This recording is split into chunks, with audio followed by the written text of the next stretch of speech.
Quem é casado só no civil pode receber a Eucaristia? Não.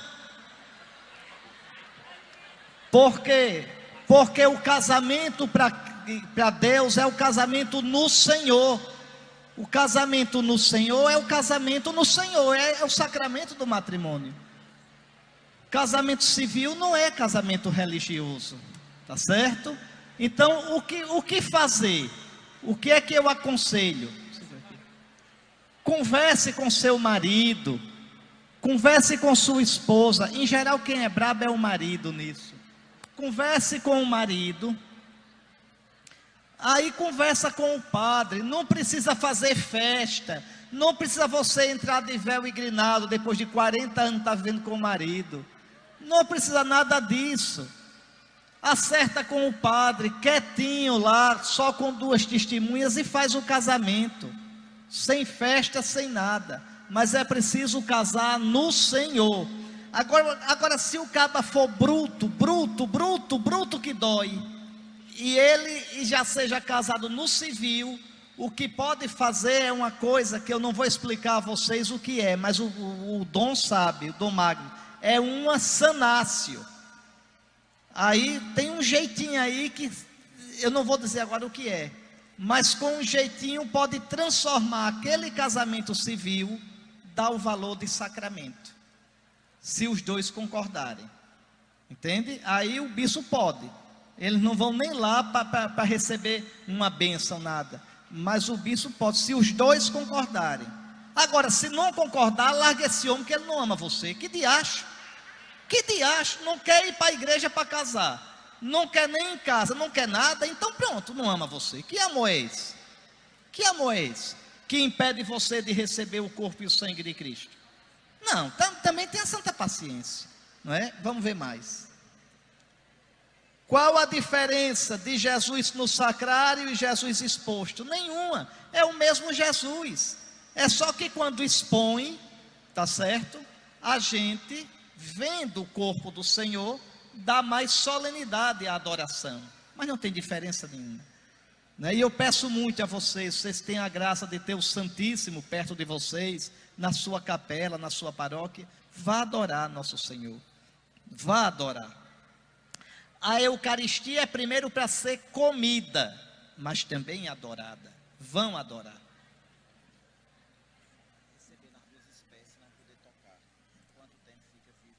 Eita, essa pergunta é bacana. Essa pergunta, vamos ver. Quanto tempo Jesus fica com a gente depois que a gente comunga? Olha que pergunta bacana. E agora? Quanto tempo dura Jesus na Eucaristia quando a gente comunga? Eu já dei uma resposta como quem não quer nada hoje de tarde. Eu disse que a presença sacramental de Cristo dura enquanto dura a aparência do pão e a aparência do vinho. Preste atenção.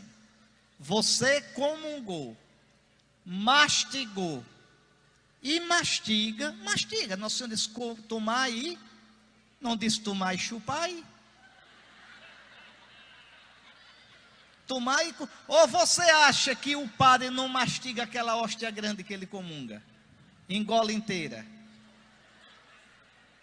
É para mastigar, sim. Para mastigar. Ah, mas vai ferir Jesus? Não vai ferir nada. Primeiro, Jesus está ressuscitado. E Jesus, você mastiga o sinal, não Jesus. Mastiga a aparência, não Jesus que está embaixo da aparência. Então, imagina, olha, você comungou, repare que coisa. Mastigou aquele pão, engoliu, olhe, preste atenção. A presença sacramental de Jesus desaparece. Jesus nunca chegou no seu estômago. Seu estômago não é sacrário. Então, para que comungar? Eu já disse também, aquele Jesus é cheio de Espírito Santo. Quando você comunga, você o recebe cheio do Espírito Santo. A presença sacramental dele desaparece. Fica a potência, a ação do Espírito Santo de Jesus em você. E esse Espírito lhe dá a vida de Jesus, a energia de Jesus, a graça de Jesus, a ressurreição de Jesus. É isso. Tá certo? Então não está no seu estômago, Jesus agora está no estômago. Não está. Não está. Tá certo? Mas é uma coisa sublime demais. Mas a pergunta, então, era essa a pergunta, não era? Por que não tocar quando se recebe nas duas espécies? Porque o jeito de receber aqui em Pernambuco, em geral, se recebe a comunhão de jeito errado. Assim, ó, tá errado. Tá errado, muito errado. Muitíssimo errado. Muitíssimo. Se comunga ou recebendo na boca ou assim. Esse é o único jeito de receber sem ser na boca, de modo correto. Não é assim, não é assim, não é assim, não é, tudo isso aí está errado. Está errado.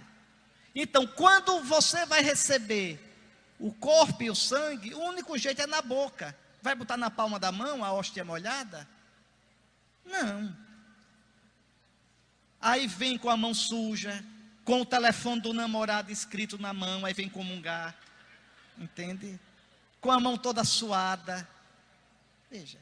Então o jeito de receber, ou na palma da mão, ou na boca. Na palma da mão, ou na boca. Tá certo? Vamos lá. Como saber se você crê na Eucaristia? Danou-se, porque se você não souber, como é que eu vou saber? Mas espere aí, deixa eu pensar como é que eu respondo essa pergunta. Olhe, crer não é somente sentir. Às vezes você pode sentir a presença de Jesus. Às vezes pode não sentir nada. Mas a fé é um ato da inteligência. São Tomás diz que na Eucaristia os olhos enganam. Não enganam? A gente olha, vê o quê? Vê Cristo? Vê pão, vê vinho. Os olhos enganam. O nariz engana. A gente cheira, tem cheiro de quê? De vinho. Tem cheiro de pão. O gosto também engana. A gente experimenta, é pão e é vinho. A mão engana também. Você pega, é pão, pega, é vinho. Só quem não engana é o ouvido. Porque o ouvido ouve. É o meu corpo, é o meu sangue. O ouvido ouve e a inteligência e o coração diz: eu creio. Mesmo que eu não sinta, mesmo que naquela hora eu não esteja sentindo nada, mas eu creio de todo o meu coração. Se você disser eu creio de todo o coração, você crê na Eucaristia. E tiver aquele respeito, mesmo que não sinta nada, aquele respeito. Quer ver uma coisa? Quando você está sozinho na igreja, quando não tem ninguém, ou você chegou na igreja antes da missa começar, qual é o seu comportamento diante da Eucaristia? Porque tem gente que já chega e já vai conversando logo com todo mundo, menos com Cristo. Não é? O modo como a gente entra, entrar, faz a genuflexão. O que é a genuflexão? Dobra o joelho direito. A genuflexão é assim, ó, faça enquanto podem, porque depois começa a doer, a junta não pode mais. Faça enquanto podem. Pega o joelho direito e coloca junto do calcanhar esquerdo, assim, ó, junto do calcanhar esquerdo. E levanta, enquanto pode. Quando não pode, faz uma reverência assim, que Nosso Senhor fica satisfeito. Agora, passar na frente de Nosso Senhor como quem passou por um compadre, aí não. Aí não. Né? Então é com gestos. A gente mostra que tem fé, mesmo quando a gente não sente. Faz feito o padre que estava ensinando as criancinhas. Isso que eu estou ensinando a vocês. O padre estava ensinando, bem bonitinho, a fazer genuflexão. Né? Estava assim, na frente do altar. O altar lá atrás, o Santíssimo, o Sacrário, e o padre explicando. Aí o menino disse: padre, passou um que não fez. O padre nem olhou, disse: ou foi o capeta ou o sacristão. Porque não entende, não. Então, ter esse cuidado, esse respeito por nosso Senhor. Tá certo? Nem o capeta, nem o sacristão. Fazer. O que mais? Depois de comungar, deve ficar de joelho. Era bom ficar um pouquinho de joelho rezando. Era bom. Certo? Outros gostam de ficar sentado rezando. Outros de ficar cantando. Só não fique conversando. O melhor de tudo, ficar de joelho rezando. Mas pode ficar sentado rezando. Ou sentado cantando com a assembleia. Tá certo? Mas é um momento de estar com o nosso Senhor. Naquele momento, o Espírito Santo dele que você recebeu está enchendo você. Tá certo? Está enchendo todo o seu ser. Diga. Como explicar para uma criança que Jesus está presente na Eucaristia? Acho que é a coisa mais simples, porque o coração é de criança. O danado é explicar para um adulto. Para a criança é fácil. É só dizer, ali está nosso Senhor, escondido no pão e no vinho. Mas é Ele de verdade. Pronto, a criança acha a coisa mais linda do mundo. Tá certo? Se é uma criancinha mesmo. Diga. Se pode receber a comunhão na sexta-feira santa, a gente recebe. Recebe. Toda sexta-feira santa, quem vai à igreja, recebe a comunhão. Não tem missa. Sexta-feira santa e sábado santo não tem missa.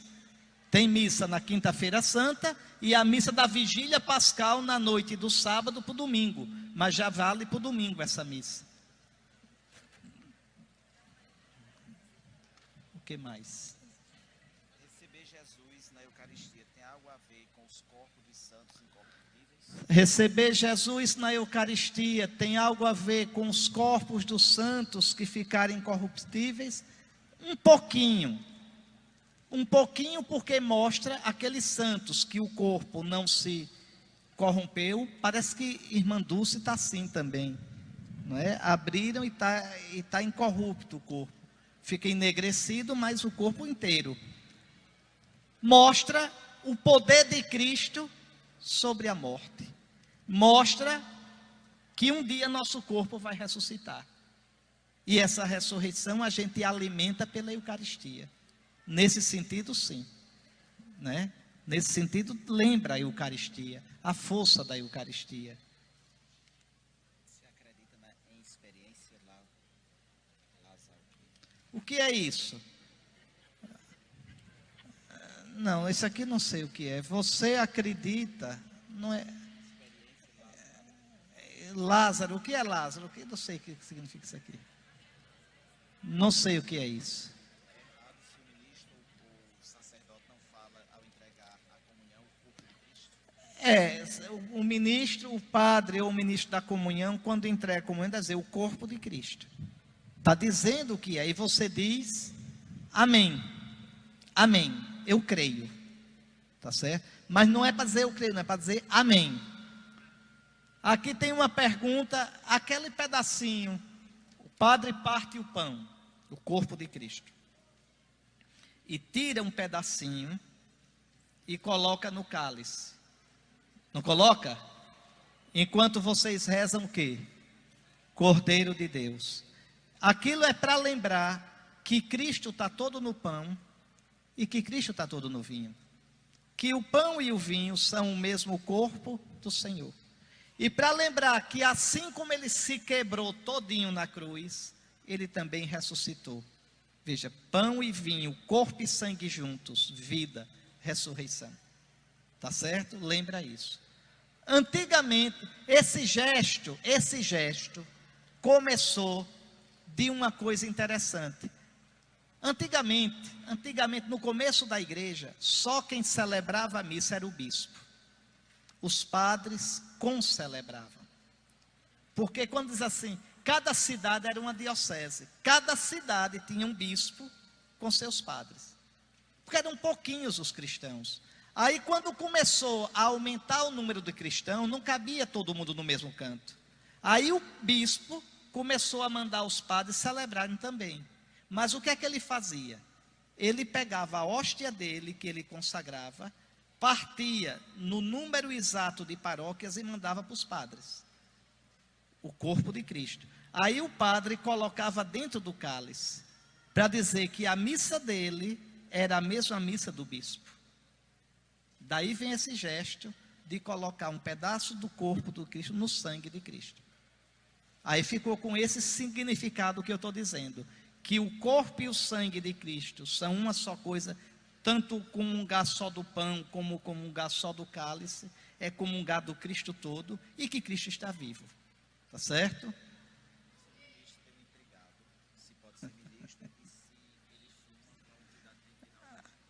Olha aí, vocês querem saber, tem umas coisas que era bom o bispo, o Dom Magnus. Se um ministro está intrigado do outro, você está intrigado, danou-se, aí a ministra está intriga. Fique de bem, não pode. Como é? A Eucaristia é sacramento da unidade, do perdão. Não é? Então, um ministro da comunhão tem que ser uma pessoa madura, não pode ser qualquer pessoa, não. Uma pessoa madura, que tenha coragem de, por amor a Cristo, pedir perdão e dar perdão.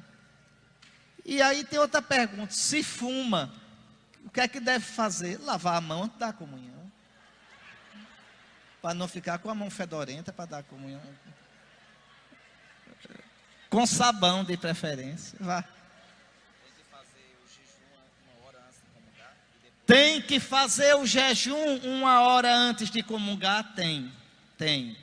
Aí tenham cuidado, que nas paróquias tem as quermesses. Quando a gente chega, já tem lá na entrada da igreja milho cozinhado, mungunzá, bolo, torta, pastel, não é? Batata frita, Coca-Cola. Então cuidado, se vão comungar, cuidado. 1 hora antes da comunhão, não é da missa, da comunhão, não se deve comer nada. Isso é um modo de a gente exprimir nosso respeito pela comunhão. Tá certo? É isso. Diga. Se o padre pode proibir alguém de receber a comunhão na paróquia, pode, se houver grave escândalo público. Uma coisa muito séria, que fique claro que aquela pessoa está com o diabo no couro, pelo que está fazendo. O padre pode dizer: olha, eu não posso dar comunhão a você nessa situação aqui não. Mas deve imediatamente ir conversar com o bispo.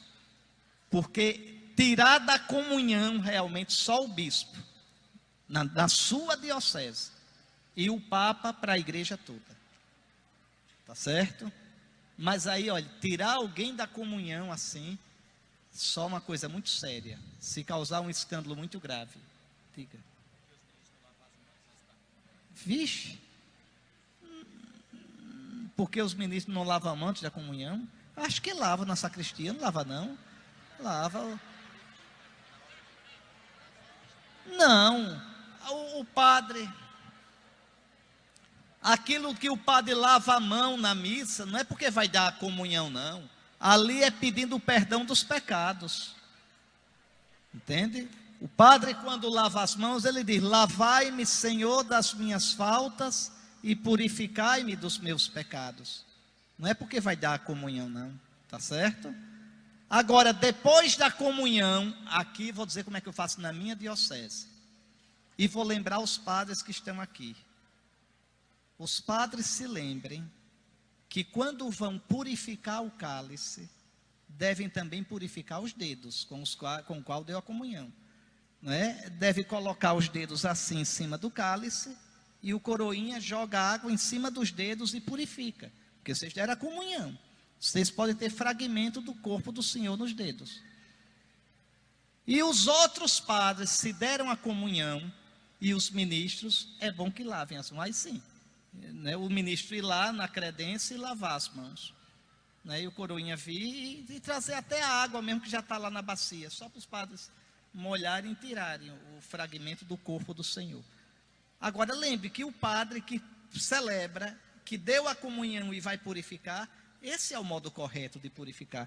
Coloca os dedos assim em cima do cálice e o coroinha joga a água em cima dos dedos. É aquele aquela água que vai também purificar o cálice.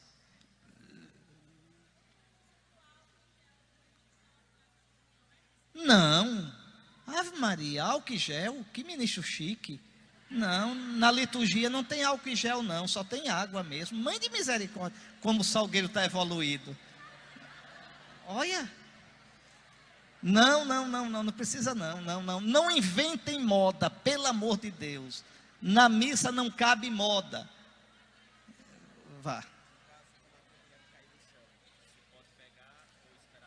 Eita, que vocês fazem cada pergunta. Se a comunhão caiu no chão, é o ministro que deve pegar. Tá certo? Deve pegar, né, com respeito. E aí o ministro comungue. Não vai dar para o fiel, comungue ele mesmo. Tá certo? Se viu que ficou sujo demais, então, aí se o padre tiver, o padre faz isso. Se não, o ministro coloca numa baciazinha com água até derreter, dissolver todinho, que ali não está mais a Eucaristia, e joga depois numa raiz de uma planta, tá certo?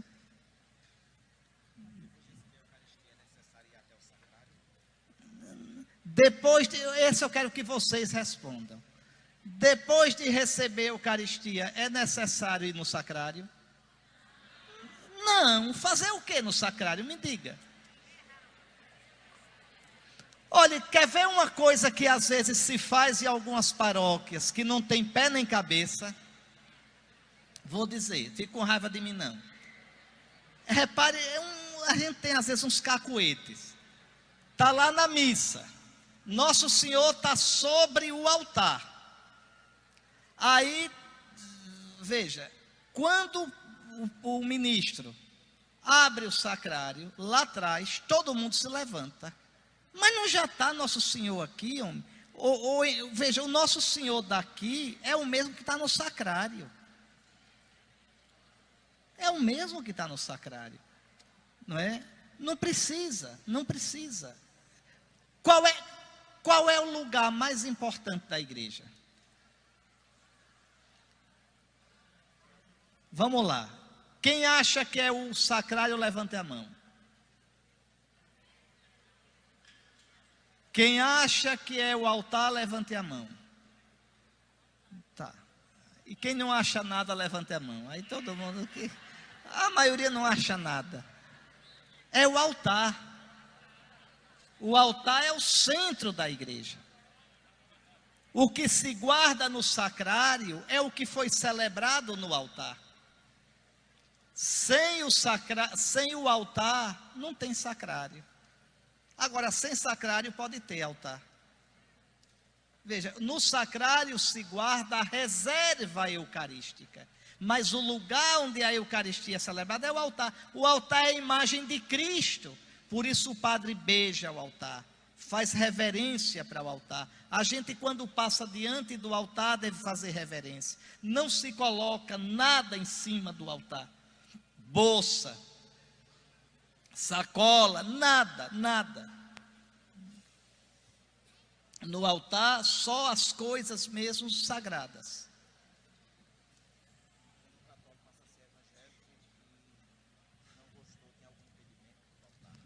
Como é, homem?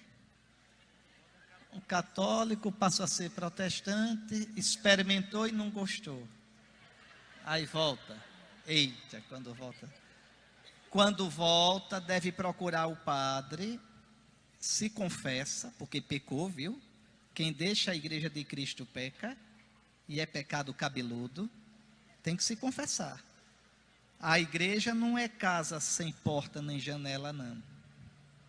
E se o escândalo foi público, que o pessoal ficou sabendo, ele tem que fazer profissão de fé pública.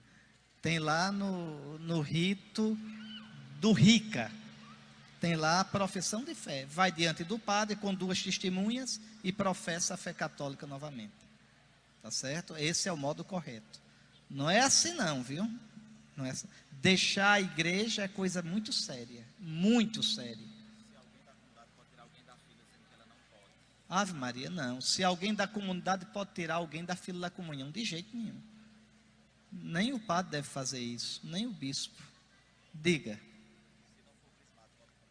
Pode, se não for crismado, pode comungar? Pode.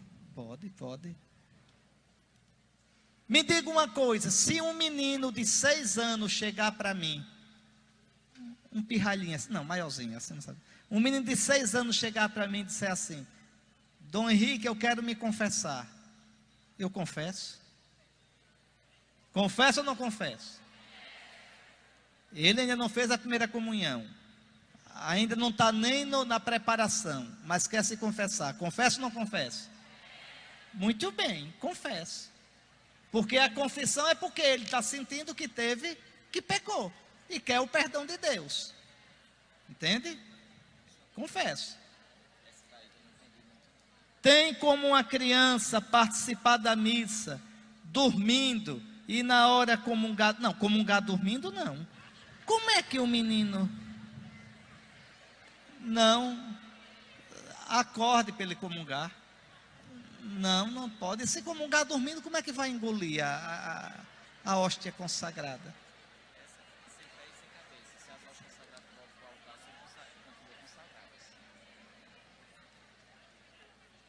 O padre consagra a hóstia. Se consagrou, estão consagradas. E são guardadas nos sacrários.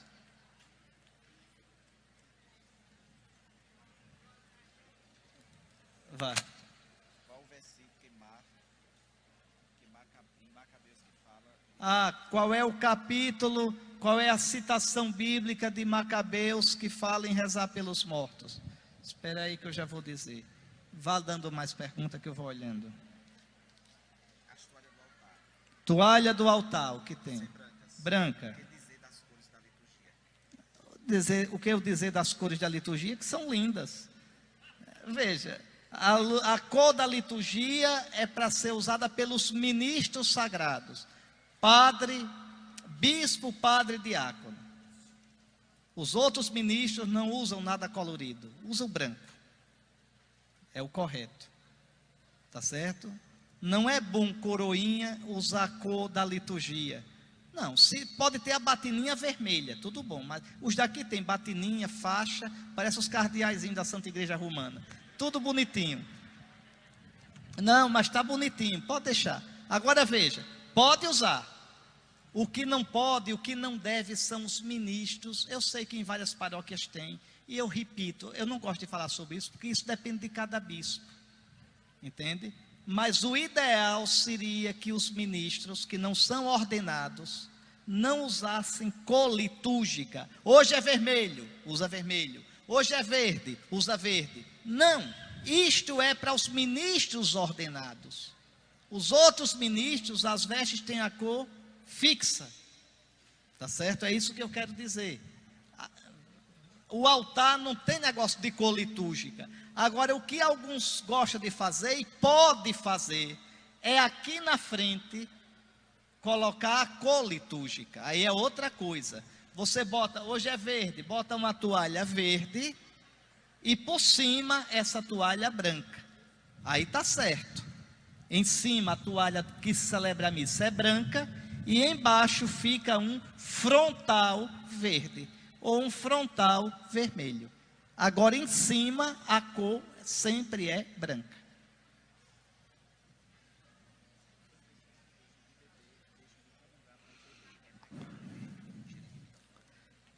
Está dizendo aqui que tem pessoas que deixam de comungar para ir beber na hora da missa, é?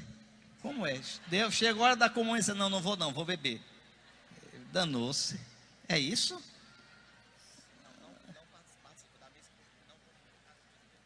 Não, eu não entendi essa pergunta. Pergunto se é pecado beber. Beber para se embriagar é pecado. Beber de modo sóbrio, na medida, não tem pecado. Nosso Senhor tomava vinho. Entende? Agora, então, tudo na medida certa. Tudo na medida certa. Agora, sair bêbado, chamando Jesus de Genésio, não. Não, aí não.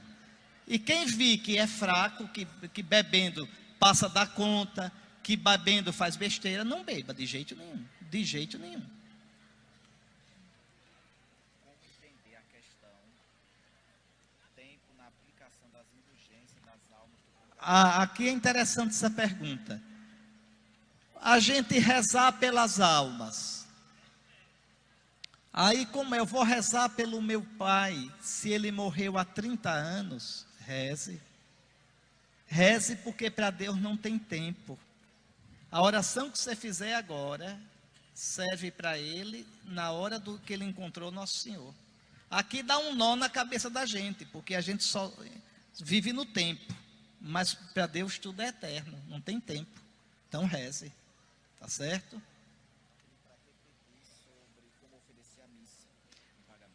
É como oferecer a missa. Primeiro, não é pagar a missa, que não tem dinheiro do mundo que pague.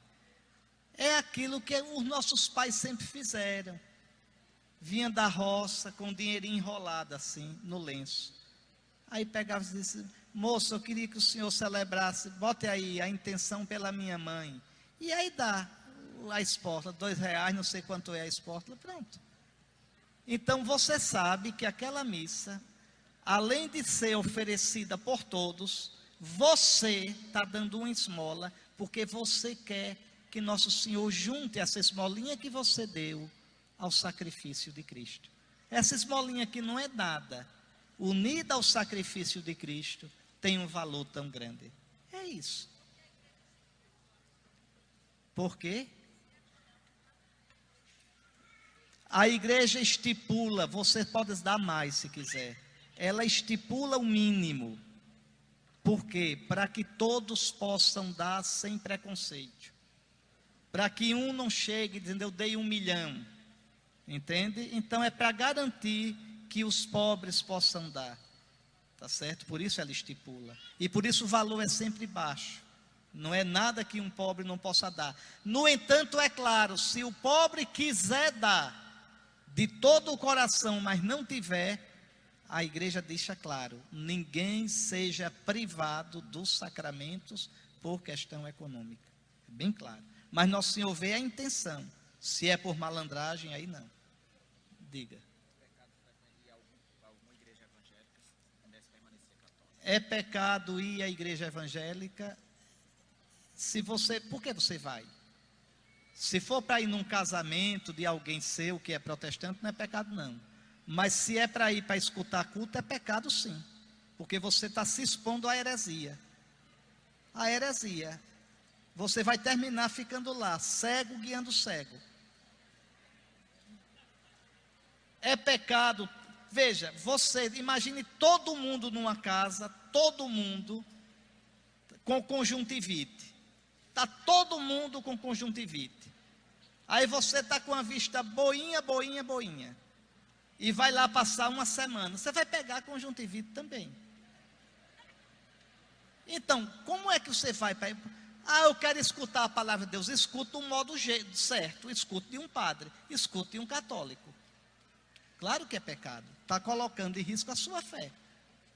Entende? O que é que tem?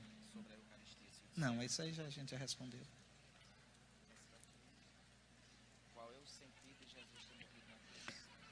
Qual é o sentido de Jesus ter morrido na cruz?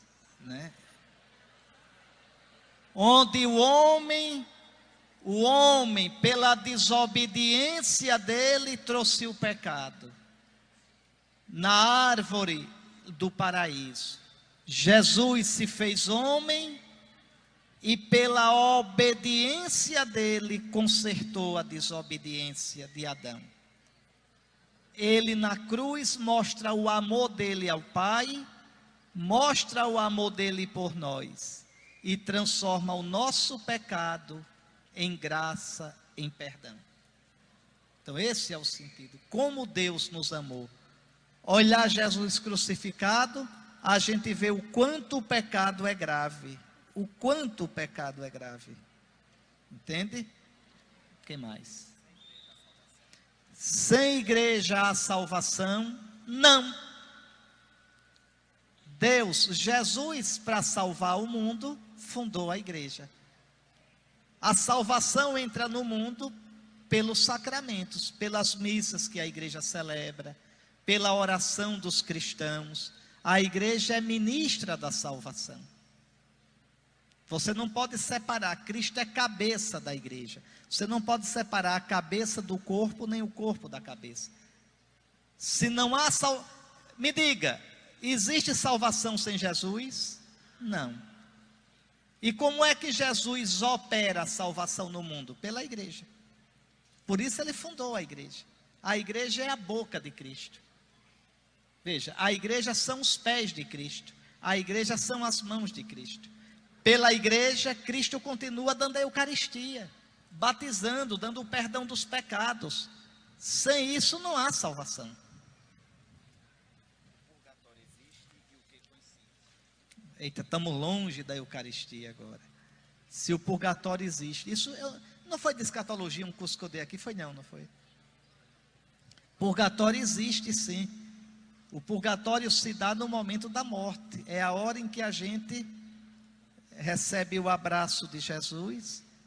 Jesus cheio do Espírito Santo, que é fogo devorador. Esse fogo purga os nossos pecados, limpa os nossos pecados. E dói.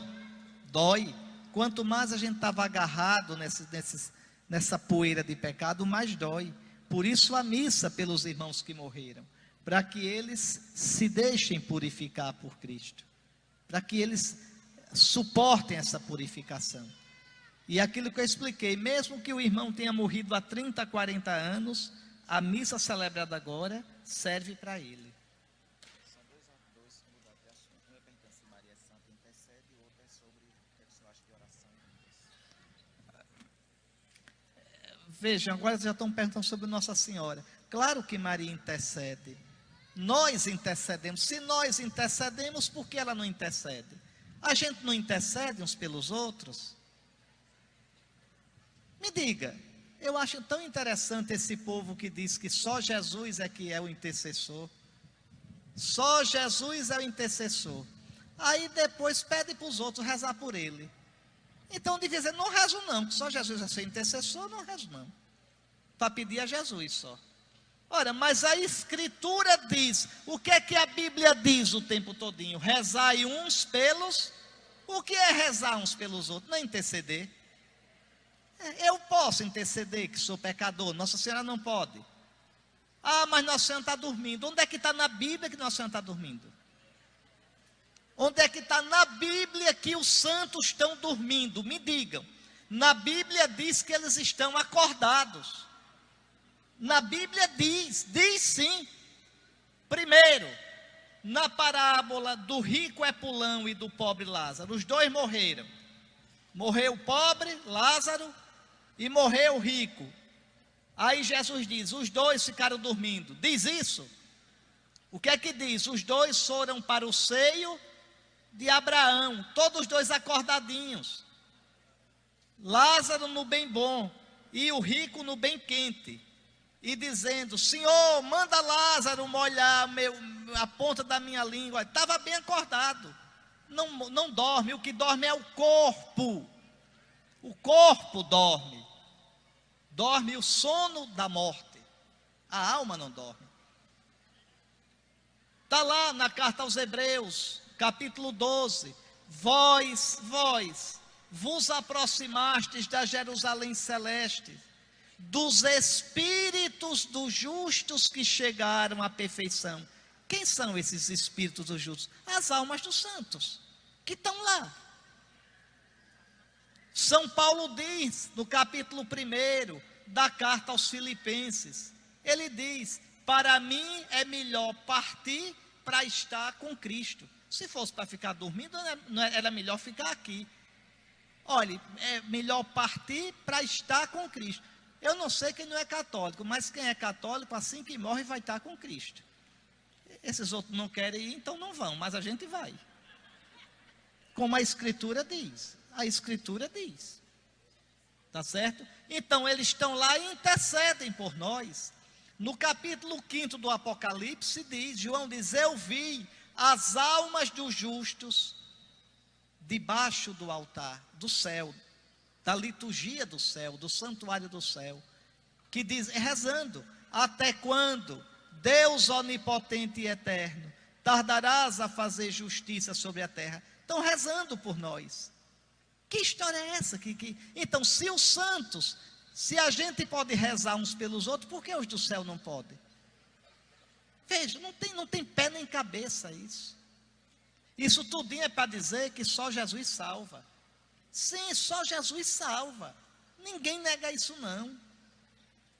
Agora, isso não quer dizer que aqueles que estão em Cristo não colaborem na salvação. Claro que colabora. O próprio São Paulo diz, somos colaboradores de Deus. Jesus não é invejoso não, minha gente. Jesus, dando a vocês o Espírito Santo, fez de vocês um povo de sacerdotes, fez de vocês um povo de intercessores. Você interceder, está tirando que Jesus é o único intercessor? Não está, porque você está intercedendo no Espírito Santo de Cristo. Agora, sem o Espírito Santo de Cristo, ninguém pode interceder. Ou será que Nossa Senhora não tem o Espírito Santo? Hein? Nossa Senhora tem ou não tem o Espírito Santo? Então pronto. Você encontrou? Deixa aí. Pode fechar. Olha aí, a citação que queriam é segundo Macabeus 12:43, que é um pensamento justo e piedoso rezar pelos mortos. Agora lembre que os crentes tiraram 7 livros da Bíblia e tiraram esse também, viu? Porque primeiro eles tiram das coisas da Bíblia, depois dizem que não está na Bíblia.